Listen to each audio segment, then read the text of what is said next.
വളരെ സോഫ്റ്റ് ആയിട്ടുള്ള ഒരു പഞ്ഞി പോലുള്ള റവയും കൊണ്ട് ഉണ്ടാക്കാൻ പറ്റിയ ഒരു അപ്പത്തിൻ്റെ റെസിപ്പി ആയിട്ടാണ്. അതിനുവേണ്ടി റവ ഒരു കപ്പ്, അര കപ്പ് പഞ്ചസാരയും കൂടി ആദ്യം ഒന്ന് പൊടിച്ചെടുക്കുക.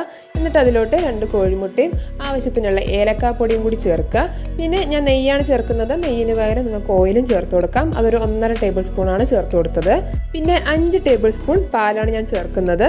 നിങ്ങൾക്ക് പിന്നെ ആവശ്യമുണ്ടെങ്കിൽ മാത്രം ചേർത്താൽ മതിയാവും. എന്നിട്ട് നന്നായിട്ട് ഇളക്കി കൊടുക്കുക. എന്നിട്ട് നന്നായിട്ട് അടിച്ചെടുക്കുക.